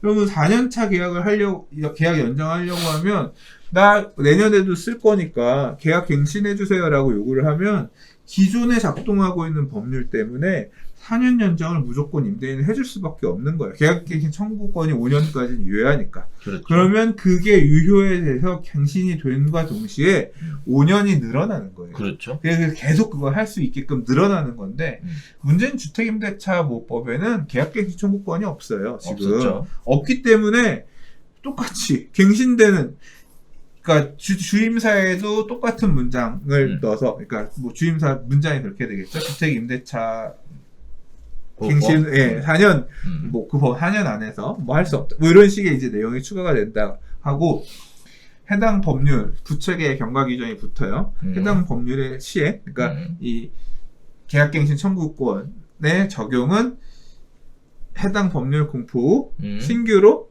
계약하게 되는 임대차 또는 갱신되는 임대차에 적용한다. 이렇게 말이 붙게 되면 주인이 갱신 안 해주면 그냥 기존 임차인은 그냥 나가야 되는 거야. 그렇죠. 그럼 주인은 그 사람 내보내고 6억으로 전세계약 내면 되는 거잖아. 그렇죠. 새로운 임차. 그러면 새로 들어오는 임차인은 6억에 들어와서 갱신됐으니까 5% 상한 제한에서 다음에 올려줄 때 3천만 원 이하만 올려주면 되고 4년 할 수 있는 거지. 이제 그렇게 가는 거고 기존에 만약에 주인이 임차인이 세입자한테 시세가 5억이니까 재계약은 해줄게요. 근데 6억 주세요. 시세가 6억이니까 6억 주세요 하면 세입자가 6억 들어와 살면 갱신 한번 하고 끝. 그렇게 가는 거죠. 이 해석의 문제가 조금 약간 애매해요. 근데 법률을 그렇게 안 만들고 뭔가 안 되면 되게 한다는 마인드로 지금 살고 있는 세입자들도 계속 살 수 있게끔 5% 상한 제한을 걸어 살 수 있게끔 해주면 아마 뭐 5억 2,500에 재계약해주고 2년 더 계약해드릴게요. 이렇게 하면 될 거 아니까요, 그죠? 그러면 임대인은 어떻게 해요? 그 세입자랑은 계약갱신 청구권 범위 다 써서 기존 임차 2년, 앞으로 임차 2년 다 쓴 거 아니야. 4년 쓴 거 아니야. 그러면 2년 뒤엔 무조건 내보내고 6억에 다시 새로운 임차에 넣겠지. 그러니까 이렇게 뭐 이게 변경된 법률 개정이 되면 완전히 막 이렇게 임대료 상한 제한이 걸린다기보다는 기존의 2년 단위로 임대 가격이 보호되던 게 4년 단위 또는 다른 년 단위로 이렇게 좀 바뀌는 형태가 될 것 같고요. 또 모르죠. 이제 박주민 의원이 발의한 무한 전세 연장법이라든가 더 또 알 수 없는 그런 임대료 상한 제한을 거는 법안까지도 같이 맞물려가지고 입법 개정이 된다고 하면 뭐 또 그거는 또 그러니까 이런 부분들은 앞으로 법률 개정안 나오면 어떻게 적용될 건지를 보고 생각을 하자. 저도 사실 내년에 좀 임대료 이게 아파트 입주할 때는 물량이 쏟아지니까 시세보다 전세가가 굉장히 싸게 들어가잖아요. 그렇죠. 그렇게 해서 좀 싸게 났는데 사실 그거 좀 올려받아서 세금도 냈고 버텨 썰라 그랬는데 이 전월세 3법 때문에 상한 제한 걸리면 사실 이제 곤란해지는 거예요. 돈 나올 구멍이 없으니까. 그럼 이제 뭐 또 어떻게 방법을 찾아봐야지. 그렇게 해서 또 만약 그러면 2년 또 연장하고 뭐 2년 뒤에 그때 가서 또 올려받을 수 있으면 다른 임차인으로 바꾸면서 그때 또 2년 고생하고 뭐 그렇게 가야죠 어떻게. 그렇게 2년 고생할 능력이 있어서 다행이다. 네. 자, 지금까지 우리 710 부동산 대책 관련돼서 여러 가지 이야기를 해봤습니다. 네, 일단 최종 정리 한번 해주시죠. 하시기로 하셨잖아. 네. 최종 정리? 그러니까 이게 말을 많이 하고 나도 이제 머리가 아프고 710 대책은 아무튼 뭐 이제 작두를 여러 개 갖다 놓고 이 선을 넘어오면 다 죽인다. 그리고 들고 그러니까 이게 막 쪼여오는 게 취득세도 쪼여오고 보유세도 쪼여오고 양도소득세도 쪼여와서 정말로 부동산으로 발생한 어떤 이런 부분들을 상상하기 힘들게끔 쪼여놨어. 근데 아직도 사실 더 쪼일 부분들은 있어요. 예를 들자면 종부세를 지금 인별과세인데 공제를 기본공제 6억을 그게 제일 뭐 세대별로 6억만 주겠다. 이게 될지 모르겠지만 법인도 없애는 거 봐봐. 뭐 이런 식의 어떤 규제들이 계속 더해지면서 더 밀고 들어오기 시작하면 어디까지 사람들이 버틸 수가 있을까? 그리고 이렇게 밀고 들어오는 게 과연 진짜 법의 허용 범인 건지. 이게 부동산 가격 안정화 진짜 영향이 있는 거지. 이렇게 쪼여진 임대인들 또는 버티려고 하는 소유주들이 어떻게 또 대비를 하고 또 임대 시장에는 어떤 충격으로 나올 건지 이제 다음 주 되면 이제 시장 얘기들이 들어오겠죠. 이제 좀 봐야 될 것 같고요.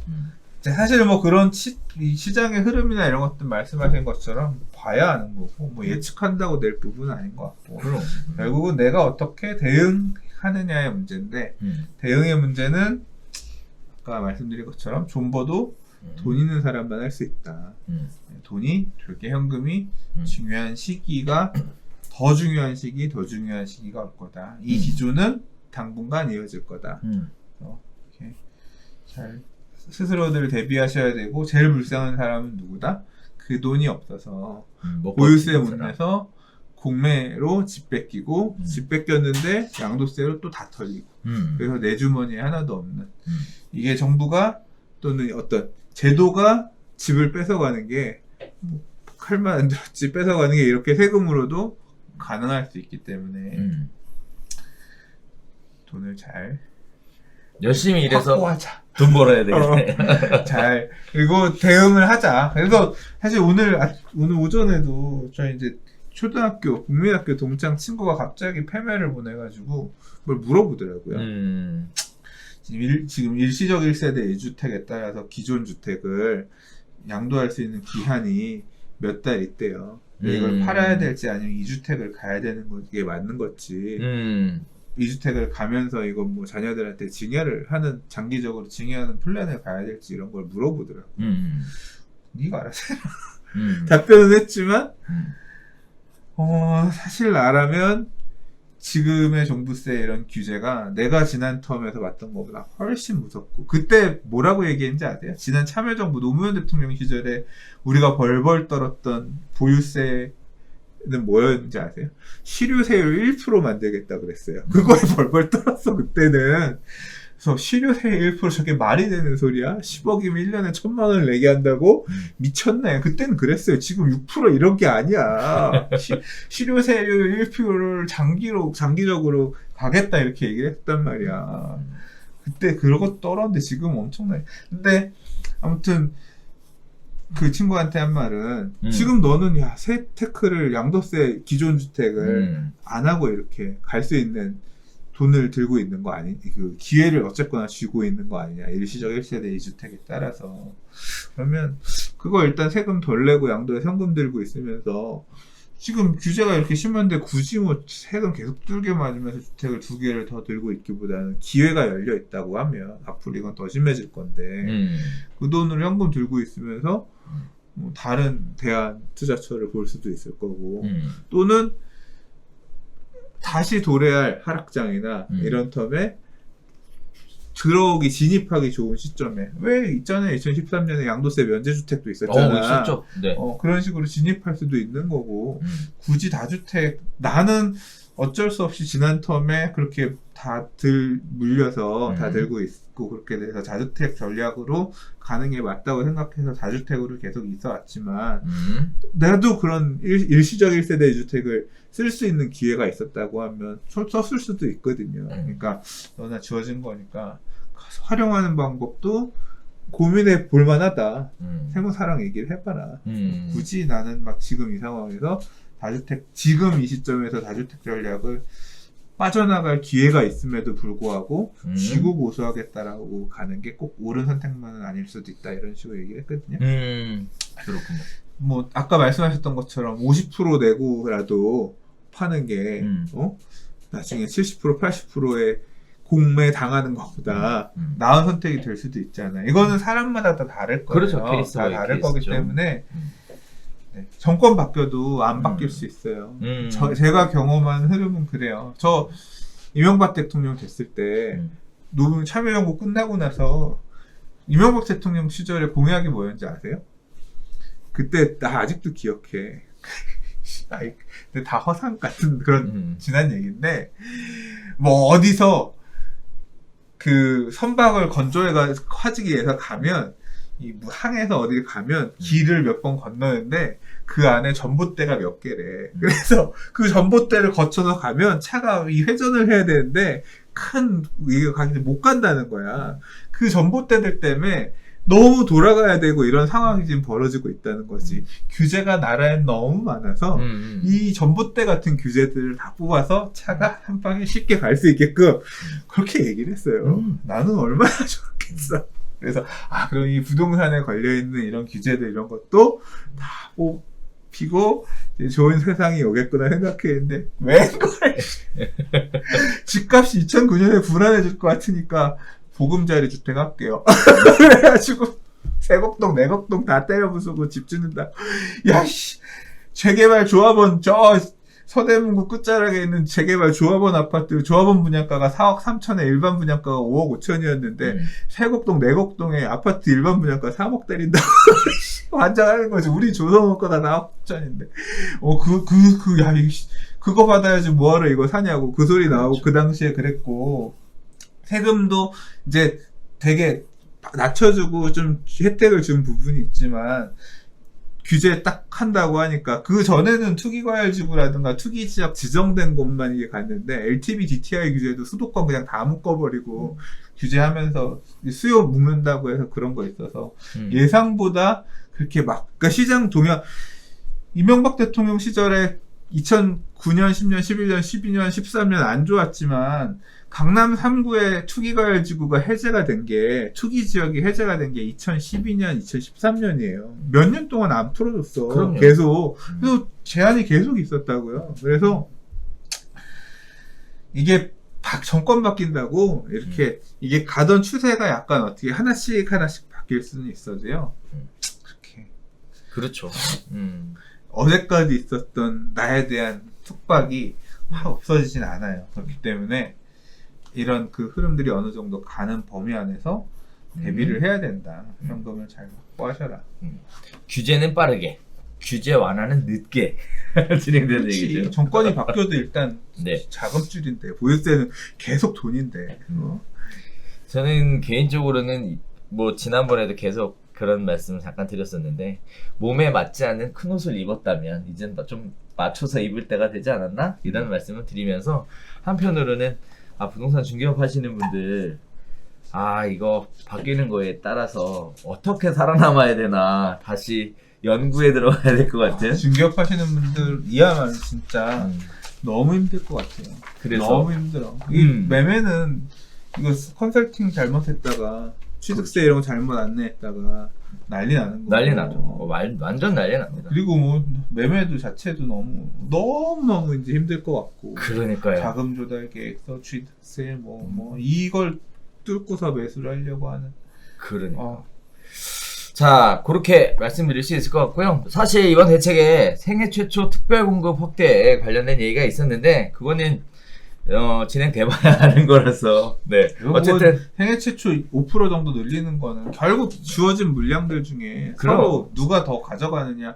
40대가 가져갈 가점제 물량을 5% 정도 더 뺏어가는 그런 정도인 거고, 신혼부부 뭐 허들 높여주는 것도 옛날에는 10명밖에 못 달라달라는데 어차피 물량은 똑같은데 13명이 그렇죠. 달러들어서 가져가야 뭐 그런 정도이기 때문에 결국 칸 쳐놓고 너네까지 조금 봐줄게. 거기에서 배제된 사람들은 여전히 그냥 사이드 아싸요 아싸. 아씨 난 정책에서 소외된 자. 이 사람들의 불만은 계속 있을 수밖에 없어요. 결국 그 조건에 맞아도 당첨 안 되면 내 건 아니지. 그냥 세상을 원망하게 될 수밖에 없지. 이 공급 대책은 뭐 좀 앞으로 놓고 봐야 될 것 같고, 3기 신도시를 기존보다 조금 더 밀도를 높여서 빽빽하게 짓는데요. 뭐 5가지 아까 얘기했던 네 그런 식의 공급 대책이 있었죠. 네. 네. 자, 여기까지 쭉 한번 이야기를 나눠봤습니다. 뭐 구체적으로 23번째 부동산 대책이 예약되어 있는 상황에서 그렇게 오래 걸릴 것 같다라는 생각은 안 들어요. 그래서 빨리 나올 것 같은데 아무튼 뭐 공급 대책도 기대해 보겠고, 이번 주 방송 나가고 나서 이번 주간에 시장이 어떻게 움직이는지에 관련돼서도 저도 개인적으로 촉각을 좀 세우고 지켜봐야 될 포인트인 것 같습니다. 말 조금 한다더니 오늘도 엄청 말 많이 해주셔서 너무 나 지금 감사하고요. 머리가 말을 많이 해서 아마 들으신 분도 좀 지겨우셨을 거예요. 힘들다 그래서 끊으려고 해서 계속 얘기해요.